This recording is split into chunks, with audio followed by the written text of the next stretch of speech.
తెలుగు రాష్ట్రాల మధ్య data fight కొనసాగుతోంది. హైదరాబాద్లోని ఐటీ గ్రిడ్ ఆఫీసులో పోలీసుల సోదాలు కొనసాగుతున్నాయి.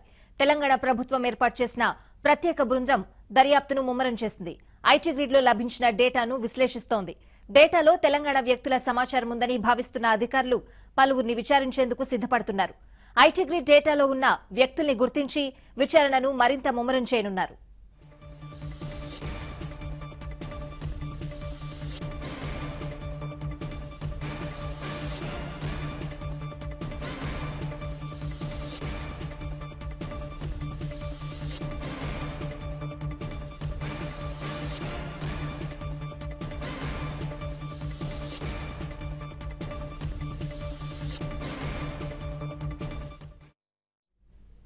అటు IT grid company director Ashok కోసం 3 పోలీస్ బృందాలు గాలిస్తున్నాయి. విచారణకు హాజరు కావాలంటూ ఐటీ గ్రిడ్ ఉద్యోగులకు నోటీసులు ఇవ్వనుంది ప్రత్యేక దర్యాప్తు బృందం.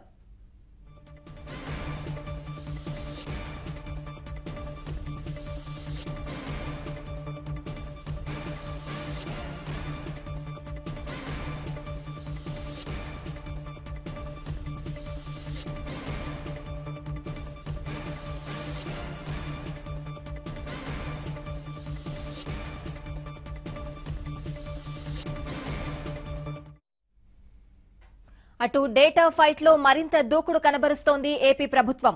సమాచారం చోరీ కుట్రను ఛేదించేందుకు ప్రత్యేక దర్యాప్తు బృందాన్ని నియమించింది. ఈ సిట్ కు అడిషనల్ డీజీ, ఏపీ రవాణా శాఖ కమిషనర్ బాలసుబ్రహ్మణ్యం నేతృత్వం వహిస్తున్నారు. మరోవైపు ఓట్ల తొలగింపు కుట్రకు చెక్ పెట్టేలా ఏపీ సర్కార్ చర్యలు చేపట్టింది. ఇబ్బడి ముబ్బడిగా వెల్లువెత్తుతున్న ఫామ్ 7 కుట్రలను ఛేదించేందుకు మరో సిట్ ను ఏర్పాటు చేసింది. బోగస్ ఫామ్ 7ల వెనుక అత్యధికంగా వైసీపీ శ్రేణులే ఉన్నట్లు ఇప్పటికే పోలీసులు గుర్తించారు.